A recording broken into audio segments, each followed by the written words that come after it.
Assalamualaikum warahmatullahi taala wabarakatuh.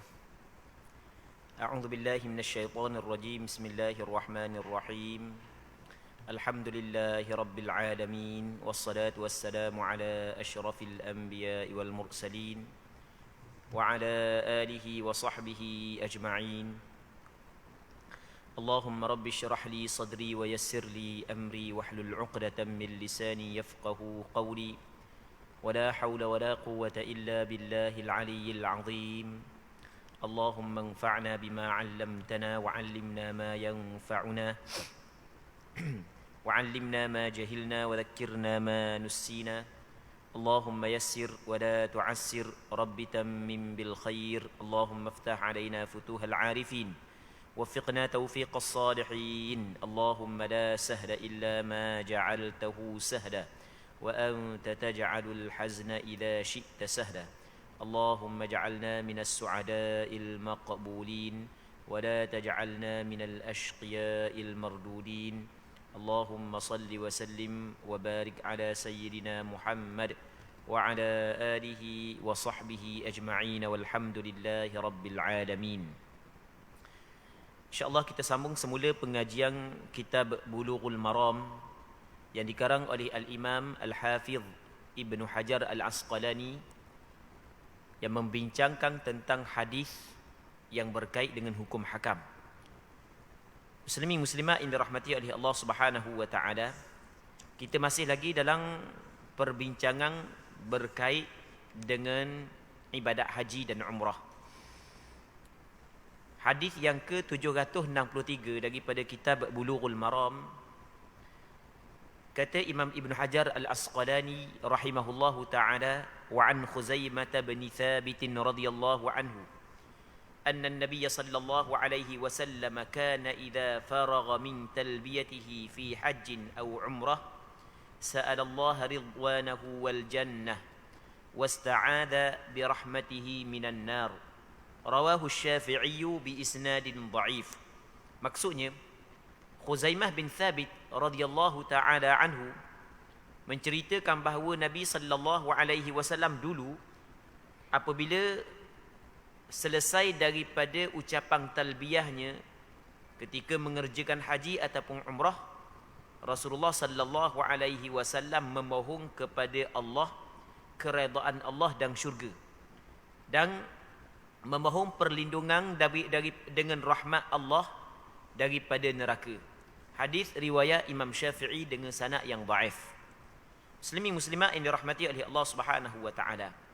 Hadis ini dicerita oleh seorang sahabat Rasulullah, nama dia Khuzaimah bin Thabit, dan diriwayat oleh Imam Syafi'i dengan sanad yang lemah, bahawasanya Nabi sallallahu alaihi wasallam setelah selesai daripada ucapan talbiyah, maksudnya selepas daripada selesai ucapan labbaik Allahumma labbaik labbaik la syarika lak labbaik innal hamda wan ni'mata lak wal mulk la syarika lak, sama ada pada ketika mengerjakan haji dan ketika mengerjakan umrah, Nabi sallallahu alaihi wasallam memohon kepada Allah agar Allah Subhanahu wa taala mengurniakan kepada Rasulullah keredaan Allah dan syurga Allah, dan Rasulullah sallallahu alaihi wasallam meminta perlindungan dengan rahmat Allah daripada neraka Allah Subhanahu wa taala. Hadis ni, walaupun hadis ni adalah hadis dhaif, tetapi meminta daripada Allah keredaan Allah dan syurga Allah adalah perkara yang sentiasa dilakukan oleh Rasulullah sallallahu alaihi wasallam.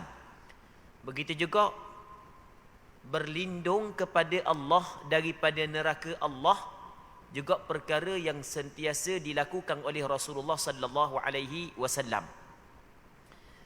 Ada satu hadis yang sahih menyebut satu ketika Rasulullah khabar kepada seorang sahabat Rasulullah. Rasulullah kata lagu mana ke dia, kaifa taqulu fi salah? Mu ucap benda dalam sembahyangmu? Rasulullah tanya kepada sahabat dia, mu ucap benda dalam sembahyangmu? Apakah ucapanmu, perkataanmu dalam sembahyangmu? Dia kata lagu mana? Qal atashahad. Aku mengucap dua kalimah syahadah. Lepas daripada itu, wa aqul Allahumma inni as'alukal jannah wa a'udzubika minan nar. Lepas daripada dia baca tahiyat, lepas daripada dia baca tasyahud, dia pun minta kepada Allah agar Allah Ta'ala mengurniakan syurga kepada dia dan menjauhi dia daripada neraka Allah. Lepas tu dia kabur kepada Rasul, ama inni la uhsinu dandanataka wala dandanata Mu'adh. Aku tidak mampu, aku tidak pandai bunyi kumat kami hak yang sentiasa munduk sebut, wahai Rasulullah. Dan aku tidak mampu dan tidak pandai bunyi kumat kami. Kita kan panggil kumat kami, bunyi suara hak yang kita tidak faham maksud tu kan. Aku tidak mampu untuk melakukan perkara tersebut sebagaimana mu buat dan Sayyidina Mu'adh bin Jabal buat. Jadi Rasulullah mulut dia sentiasa kumat kami, maksudnya ada bunyi sokmo. Mulut Rasulullah berzikir kepada Allah, berdoa kepada Allah. Begitu juga ada seorang sahabat Rasulullah yang dikenali sebagai Mu'adh bin Jabal, sentiasa berzikir kepada Allah, sentiasa berdoa kepada Allah.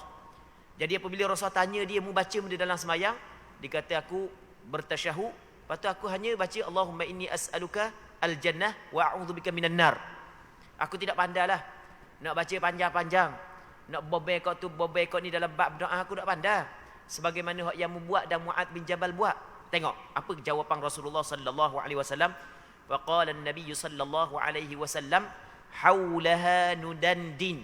Maksud dia sebenarnya kami duk berkumak kami, begitu juga Mu'adh bin Jabal duk berkumak kami adalah sekitar meminta kepada Allah Ta'ala syurga dan meminta kepada Allah agar Allah Ta'ala menjauhi daripada neraka.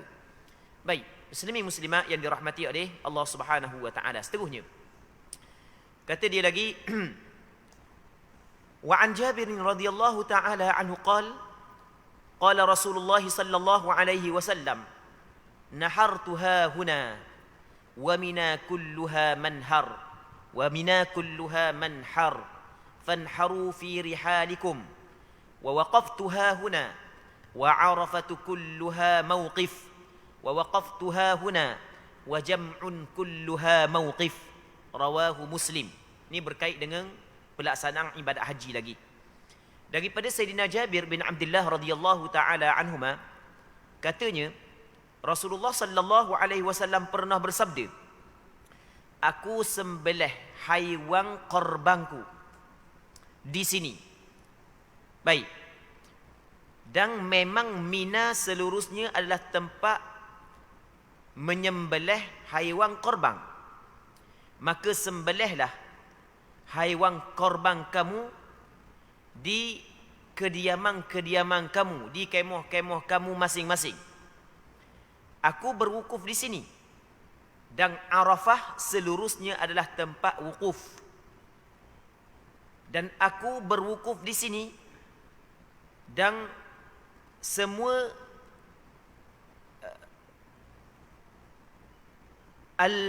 al-jam'u dia tulis al-jam'u. Perkataan al-jam'u dalam maksud hadis ini adalah Muzdalifah. Dan semua Muzdalifah seluruhnya adalah tempat wukuf. Baik, muslimin muslimat yang dirahmati oleh Allah Subhanahu wa taala, hadis ini diriwayat oleh Imam Muslim.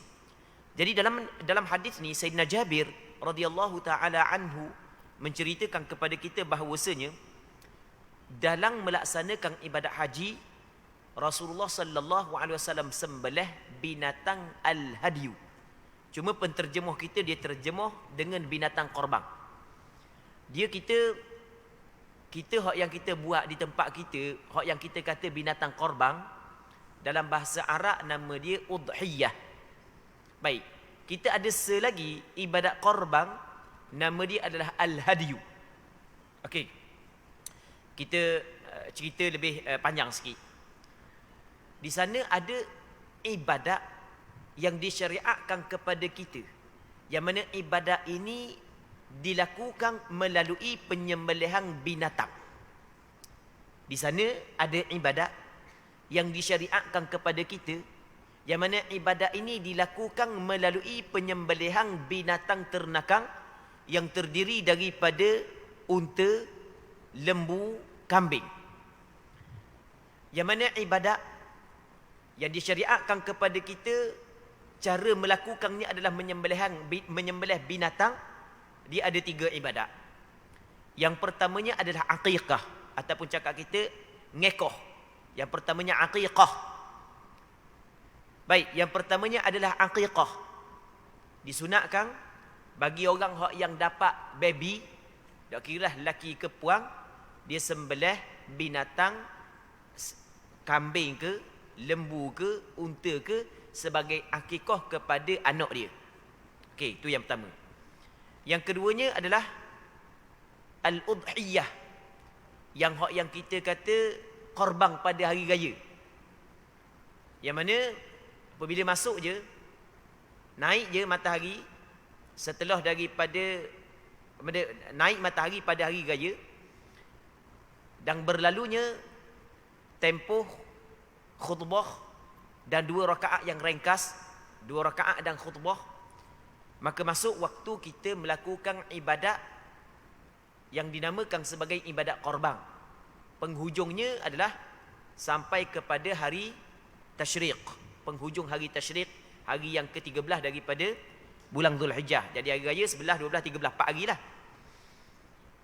Aqiqah dengan al-udhiyah pada asalnya hukum dia adalah sunnah, bukan wajib. Melainkan apabila seorang tu bernazar, maka barulah bertukar menjadi wajib. Kita ada selagi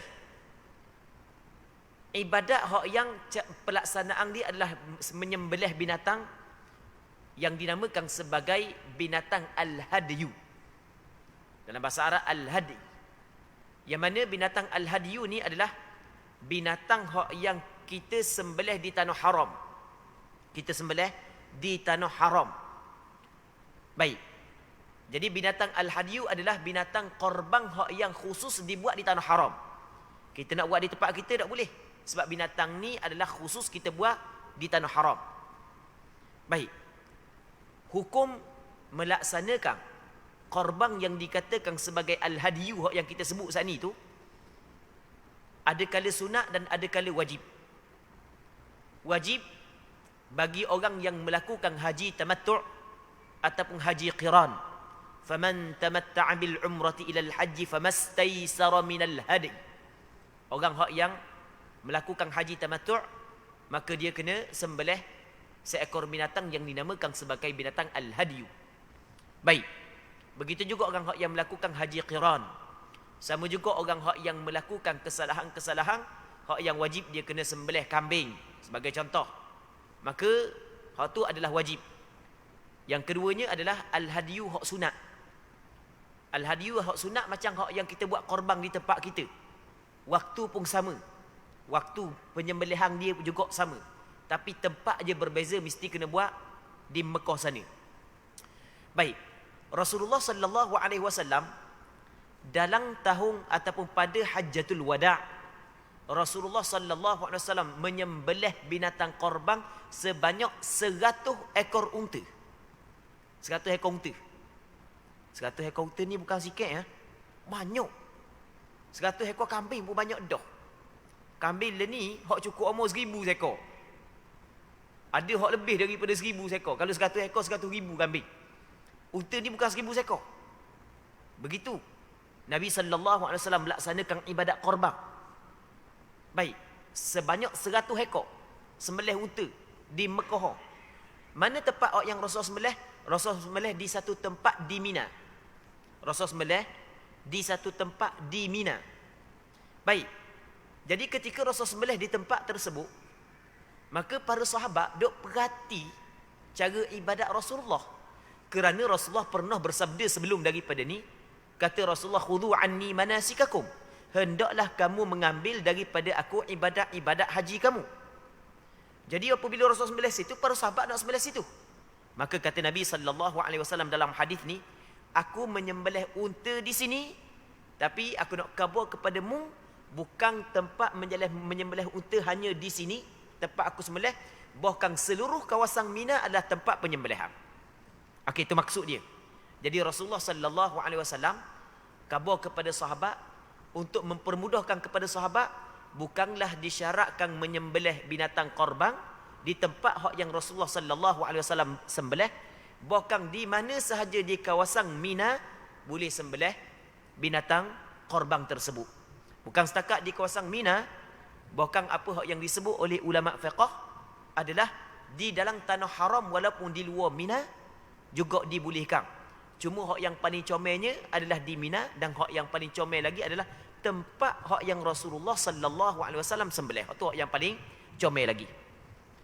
Maka apabila Rasul kata di Mina saat itu semuanya tempat menyembelih, maka hendaklah kamu menyembelih di sisi kemah-kemahmu. Mu duduk situ, mu menyembelih sebelah situ, mu duduk sini, mu menyembelih sebelah kamu je. Tak payah mari sinilah. Tengok. Okey, itu yang pertama. Yang keduanya, muslimin muslimat yang dirahmati oleh Allah Subhanahu wa taala, di padang Arafah tempat wukuf, dan pernah kita cerita sebelum daripada ni, rukun haji yang paling besar adalah wukuf di padang Arafah. Sehingga Kang Nabi sallallahu alaihi wasallam bersabda, al-hajju Arafah. Haji ni, ibadat haji adalah wukuf di padang Arafah, kerana wukuf ibadah Arafah adalah rukun haji yang paling besar. Nabi sallallahu padang Arafah luah. Padang Arafah luah. Baik. Sekarang ni kalau kita nak tahu mana batasan dia, mana sempadan dia, dia ada tulis. Jadi kerajaan Arab Saudi dia letak tanda sempadan Arafah, supaya orang tu tidak wukuf di tempat yang di luar daripada padang Arafah. Wukuf luar padang Arafah, jadi haji kita mesti kena wukuf dalam kawasan dia.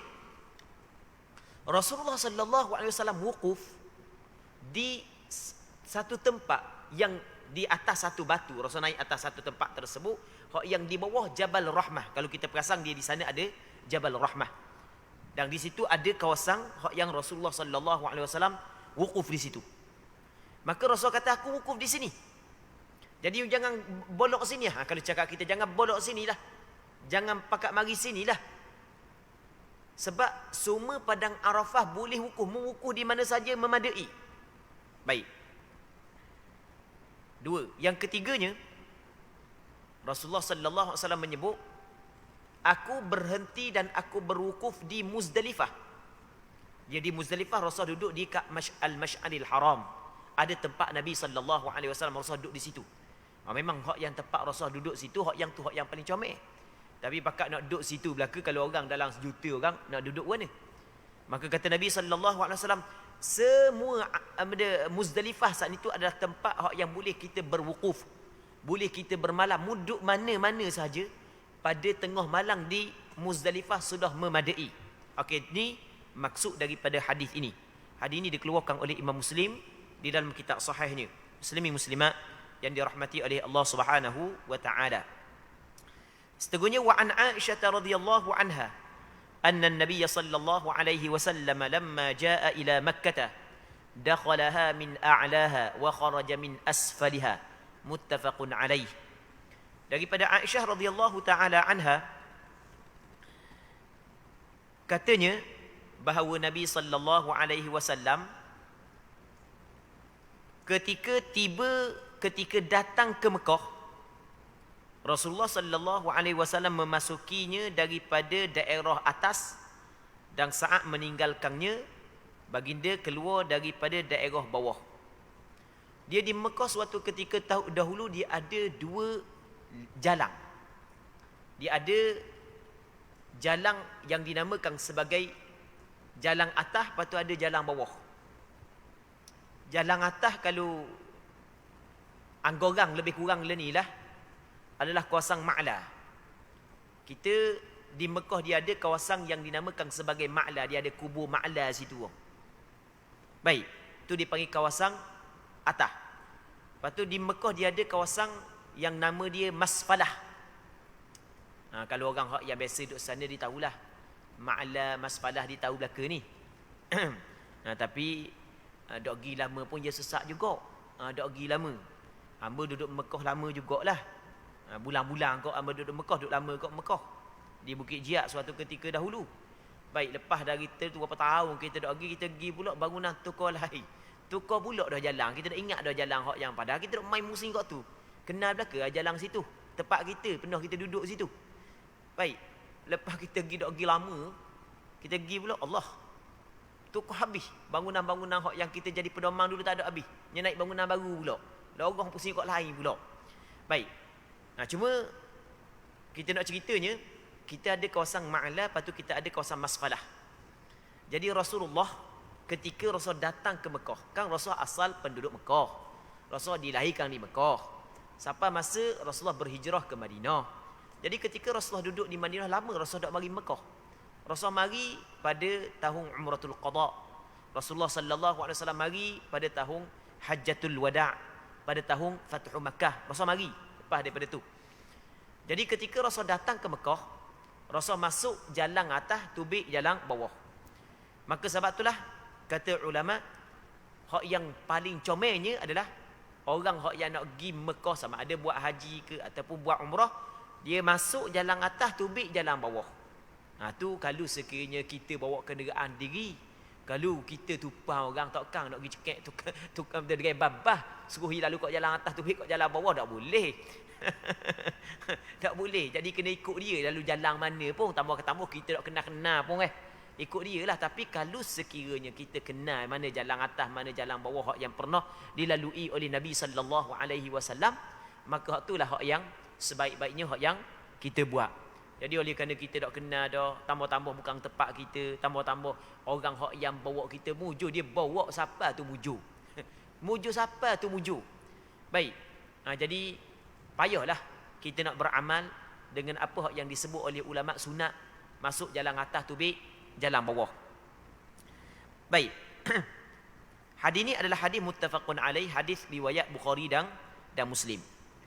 Seterusnya katanya, wa ani ibni Umar radhiyallahu anhuma annahu kana la yaqdumu Makkah illa bata bi dhi tuwa hatta yusbiha wa yaghtasil wa yadhkuru dhalika 'inda an-nabiy sallallahu alaihi wasallam, muttafaqun alaih.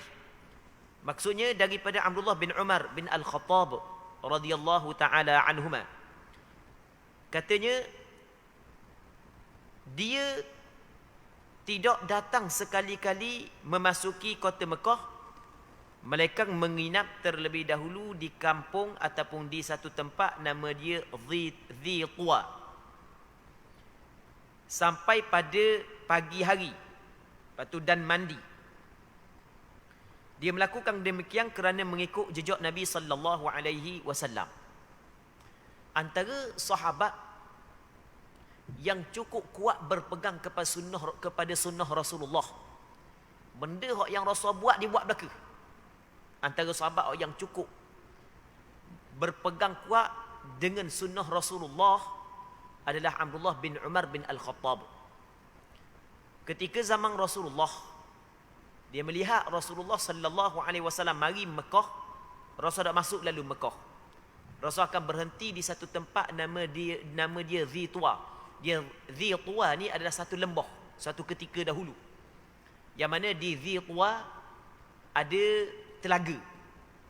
Dan di Dhi Tuwa sekarang ni nama dia Zahir ke nama dia melupa dah nama dia sekarang. Lepas tu ada masjid dibina di tempat tersebut. Jadi suatu ketika dahulu Rasulullah dia dekat dah dengan Mekah, dia dekat sangat dah dengan Mekah. Lepas daripada Tan'im sikit je, lebih kurang gitulah, lebih kurang dekat sangat dah. Jadi Rasul dah masuk, Rasul akan berhenti situ, bermalam di situ. Pagi esok barulah Rasul bertolak, dan Rasul akan mandi dulu di situ. Sebab itulah kalau kita buka dalam kitab fiqh, apa yang disebut dalam kitab fiqh adalah antara perkara yang disunatkan adalah sebelum daripada kita masuk Mekah, kita berhenti dulu di Dhi Tuwa dan mandi di situ. Pahala ni kita tak tahu, mana pun tak tahu. Jadi payahlah. Bukan semua benda yang dilakukan oleh Rasulullah suatu ketika dahulu boleh kita buat belaka sekarang ni. Bukan kita boleh buat belaka. Kadang-kadang tempat saat itu tak ada dah. Tak ada tempat, orang tidak buat persiapan dah untuk mandi di tempat tersebut. Jadi payahlah. Kalau kampung kita mudah, kita pikul air bawa. Make up orang ni payahlah sikit. Tambah-tambah kita tak kenal orang pakat bawa kita, mujur orang bawa je. Boleh sapa kita. Baik. Jadi kalau orang yang tahu tempat ni, comellah dia buat. Kerana benda ni dilakukan oleh Nabi sallallahu alaihi wasallam. Apabila benda tu dilakukan oleh Rasulullah, maka Abdullah bin Umar setiap kali dia datang Mekah untuk mengerjakan ibadat haji ataupun umrah, dia melakukan hal yang sama. Dia akan masuk, dia akan pergi di Dhi Tuwa, lepas tu dia akan bermalam di situ dan mandi, barulah dia masuk ke Mekah. Muslimin muslimat yang dirahmati oleh Allah Subhanahu wa taala. Dan dia melakukan hal tersebut kerana mengikut Nabi sallallahu alaihi wasallam. Seterusnya katanya wa ani bin Abbas radhiyallahu anhuma annahu kana yuqabbilu al-hajar al-aswad. Kana yuqabbilu al-hajar al-aswad wa yasjudu alayhi. Rawahu al-Hakim marfu'a wal Baihaqi mawqufa. Maksudnya daripada Abdullah bin Abbas radhiyallahu taala anhuma telah menceritakan bahawa dia sering mencium hajar aswad dan meletakkan kening padanya. Dia kata meletakkan kening. Dia yasjudu ni maksudnya dia sujud di atas hajar al-aswad. Maksudnya sujud ni adalah dia letakkan dahi di atas hajar al-aswad. Hadis ini diriwayat oleh Imam Hakim secara marfu'. Maksudnya secara marfu' adalah diangkat hadis ini kepada Rasulullah. Sedangkan Baihaqi meriwayatkan secara mauquf. Imam Baihaqi meriwayatkan hadis ini adalah perbuatan Abdullah bin Abbas. Baik. Jadi sama ada ia adalah perbuatan Abdullah bin Abbas ataupun diangkat kepada Rasulullah hadis ini, ulama menyebut bahawasanya antara perkara yang disunatkan bagi orang yang ada di sana, sama ada dia mengerjakan haji ataupun umrah, adalah cium kucuk hajar aswad. Di antara benda yang disunatkan adalah kucuk hajar aswad. Baik. Dan begitu juga di antara perkara yang disunatkan atas pandangan kebanyakan ulama adalah sujud di atas hajar aswad. Maksud dia sujud meletakkan dahi di atas hajar aswad, bukan setakat kita kucuk dengan mulut kita, bahkan kita letak juga dahi di atas hajar aswad. Muslimin muslimat yang dirahmati oleh Allah Subhanahu wa taala. Hajar asal makna batu. Aswad makna dia hitam. Batu yang hitam. Hajar aswad dia ada cerita dia, hajar aswad ni. Hajar aswad adalah ada cerita dia. Yang mana ada beberapa hadis yang menceritakan tentang hajar aswad. Dan ada sebahagian daripada hadis itu adalah hadis dhaif dan ada hadis yang boleh diterima. Antara hadis yang menceritakan tentang hajar aswad adalah hadis yang diriwayat oleh Imam Tirmizi dalam kitab sunangnya dan diriwayat oleh Imam An-Nasa'i dalam kitab sunangnya, dan hadis ini dinilai sahih oleh Imam Tirmizi daripada Abdullah bin Abbas radhiyallahu taala anhuma, kata Nabi sallallahu alaihi wasallam, nazala al-hajarul aswadu minal jannah. Yang mana hajar aswad dia turun daripada syurga. Batu yang diturunkan daripada syurga adalah batu hajar aswad. Baik. Yang mana ketika diturunkan daripada syurga, batu tersebut adalah lebih putih daripada susu. Kita tengok, kita biasa tengok susu lembu, susu kambing putih sepu. Dan batu tu sebenarnya lebih putih daripada susu. Tetapi kesalahan-kesalahan yang dilakukan oleh anak Adam menghitamkannya. Kesalahan-kesalahan yang dilakukan oleh anak Adam mengotorkan batu tersebut. Waktu disebut oleh Nabi sallallahu alaihi wasallam di dalam hadis yang diriwayat oleh Imam Tirmizi, Imam Ahmad bin Hanbal dan Imam Ibn Khuzaimah daripada Abdullah bin Abbas radhiyallahu taala anhuma, kata Nabi sallallahu alaihi wasallam, nazala al-hajarul aswadu minal jannah wa huwa ashaddu bayadan minal laban fasawwadathu khataya bani Adam. Hajar aswad dia turun daripada syurga dan warna dia lebih putih daripada susu. Tetapi kesalahan anak Adam mengotorinya. Kesalahan anak Adam mengotorinya. Kita dosa yang dilakukan oleh kita sebenarnya dia mengotori. Sekurang-kurangnya mengotori diri kita sendiri. Waktu disebut oleh Rasulullah, disebut oleh Nabi sallallahu alaihi wasallam, apabila seorang anak Adam melakukan satu dosa, maka akan diguriskan di dalam hatinya satu gurisan yang hitam. Nukitat fi qalbihi nuktatun sauda. Disebut oleh Rasulullah sallallahu alaihi wasallam, diguriskan dalam hatinya satu gurisan yang hitam. Fa idza taba fa in taba wastaghfar fa in taba wa naza'a wastaghfar. Kalau dia bertaubat, dia tinggal daripada melakukan dosa tersebut dan dia beristighfar, maka suqila qalbuh, akan jadi cerah balik hati dia. Begitu juga Hajar Aswad pada asalnya putih, lebih putih daripada susu, tetapi dihitamkan oleh kesalahan anak Adam. Dia kalau kita tengok Kaabah saat itu, dia ada penjuru Kaabah. Kalau kita tengok hak yang ada Hajar Aswad tu kan, kita tengok tu kan. Lepas tu hak yang bikar dia saat itu diperbuat daripada perak. Sebenarnya Hajar Aswad bukan hak yang semua dalang, bukan. Hajar Aswad adalah beberapa potong sahaja dalam tu. Beberapa potong batu yang kecil berada di dalam tu. Sebab suatu ketika dahulu pernah golongan Qaramitah, golongan Syiah yang melampau, dia rapah Hajar Aswad, dia buat lari Hajar Aswad. Baik, akhirnya dikembalikan. Lebih kurang dalam 22 tahun lebih kurang, tak ada Hajar Aswad di situ, dikembalikan semula. Dan para ulama mengenali Hajar Aswad, antaranya dia tidak ditenggelami air. Yang dia tidak ditenggelami, maksudnya kalau tak ada air tak tenggelam. Maka itu antara tanda-tanda. Ini diriwayatkan begitulah. Diriwayatkan begitu. Wallahu a'lam. Muslimin muslimat yang dirahmati oleh Allah Subhanahu wa taala. Dan antara kelebihan Hajar Aswad adalah disebut di dalam hadis yang diriwayat oleh Imam Tirmizi dan Imam Ibnu Majah, kata Nabi sallallahu alaihi wasallam, wallahi, demi Allah, sesungguhnya Allah Subhanahu wa taala akan membangkitkan kembali Hajar Aswad pada hari kiamat.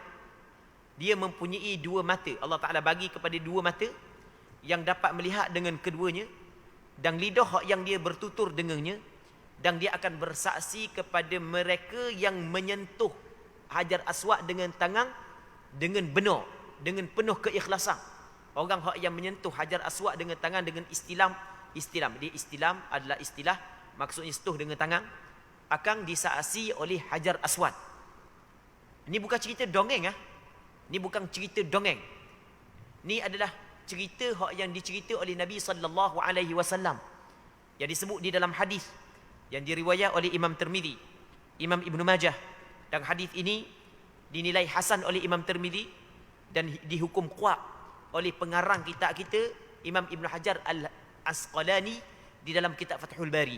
Muslimin muslimat yang dirahmati oleh Allah Subhanahu wa taala. Seterusnya kata dia, wa anhu radhiyallahu taala anhu qala amarahumun nabiy sallallahu alaihi wasallam an yarmulu thalatha ashwaq wa yamshu arba'a ma baina ar-ruknain. Muttafaqun alaih.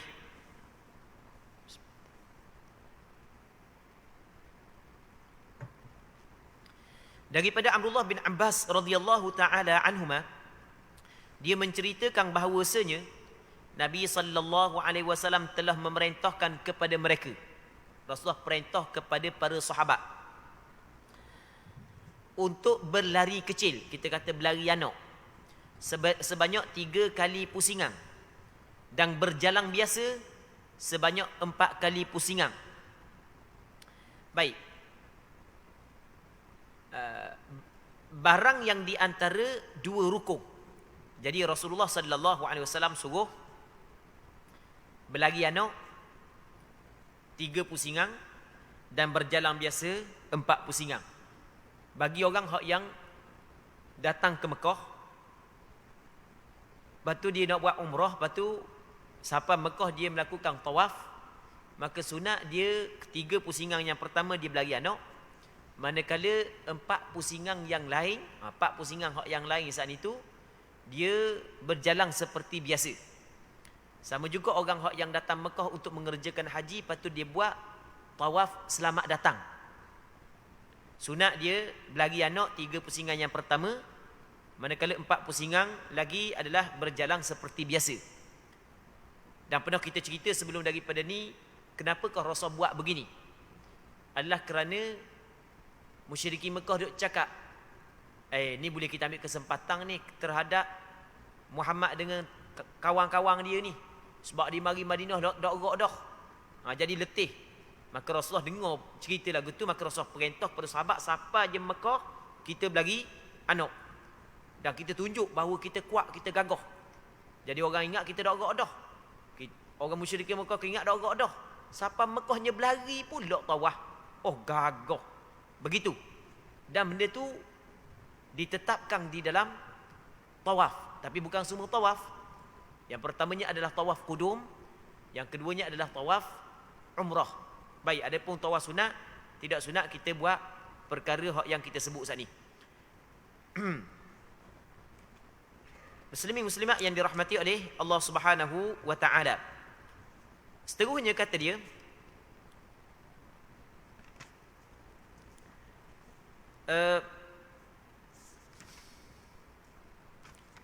wa 'an ibni Umar radhiyallahu ta'ala anhuma annahu kana la yaqdumu Makkah illa bata bi Dhi Quwa hatta yusbiha wa yaghtasil wa yadhkuru dhalika 'inda an-nabiy sallallahu alaihi wasallam. Hadis itu kita baca dah. Dia buat mari dua kali hadis yang sama. Wa 'an ibni Abbas radhiyallahu anhuma annahu kana yuqabbilu al-hajar al-aswad. Okey, waktu kita baca juga. Dia ulang dia yang sama ni. Hadis seterusnya, hadis yang ke-770 daripada kitab Bulughul Maram, katanya wa anhu radhiyallahu ta'ala anhu qala lam ara Rasulullah sallallahu alaihi wasallam yastalimu minal bait ghayra ar-ruknayn al-yamaniyain, rawahu Muslim. Maksudnya Abdullah bin Umar radhiyallahu ta'ala anhu menceritakan bahawasanya aku belum pernah melihat Rasulullah mengusap bahagian daripada Baitullah selain daripada dua rukun Yaman. Baik. Jadi kita melakukan tawaf, kita ada perkara yang disunatkan yang diletak nama oleh syarak sebagai istilam. Okey, kita ada perkara yang dituntut kepada kita istilam. Istilam ni adalah kita sentuh dengan tangan. Itu makna istilam. Banyak lagi benda-benda agama kita tak tahu nama dia. Mungkin sebahagian kita tahu. Dan hamba yakinlah ramai lagi tak tahu. Benda istilam pun tak tahu. Tapi itu termasuk dalam benda yang disyariatkan dalam agama kita. Istilam. Istilam ni menyentuh dengan tangan. Hak yang disunatkan kita menyentuh dengan tangan, yang pertamanya adalah rukun Hajar Aswad. Okey, rukun Hajar Aswad sunat kita istilam dengan tangan. Yang keduanya adalah rukun Yaman. Rukun Yamani. Rukun Yamani ni kalau kita perasan dia sebelum daripada Hajar Aswad. Sebelum daripada rukun. Rukun ni penjuru. Sebelum daripada penjuru Hajar Aswad dia ada penjuru rukun Yamani. Baik. Lepas tu di sana ada rukun Syami dan di sana ada rukun Iraqi. Kita Kaabah tu dia ada 4 juru. Dia ada rukun Hajar Aswad, dia ada rukun Syami, rukun Iraqi dan rukun Yamani. Baik. Yang mana apa hak yang disunatkan bagi orang hak yang tawaf adalah dia istilam 2 rukun sahaja. Yang pertamanya adalah rukun Hajar Aswad, yang keduanya rukun Yaman. Manakala menyentuh tangan penjuru rukun Syami dan rukun Iraqi, hak tu tidak dituntut. Itu maksud dia. Muslimin muslimat yang dirahmati oleh Allah Subhanahu wa taala. Jadi untuk malam ni kita berhenti sini dulu. Insya-Allah kita sambung balik pada minggu-minggu akan datang. Kalau sekiranya dipanjangkan umur, kita berdoa kepada Allah Subhanahu wa taala agar pengajian kita yang kita adakan pada malam yang mulia ini diberkati oleh Allah Subhanahu wa taala, dan semoga sama-sama kita dapat mengambil manfaat. Wallahu Subhanahu wa taala a'la wa a'lam. Allahumma haqqiqna bittiba'i nabiyyika Muhammadin sallallahu alaihi wasallam zahiran wa batina. Allahumma ij'alna mimman yastami'una al-qawla fayattabi'una ahsanah. Wa sallallahu wa sallim wa barik ala sayyidina Muhammad wa ala alihi wa sahbihi ajma'in. Walhamdulillahi rabbil alamin.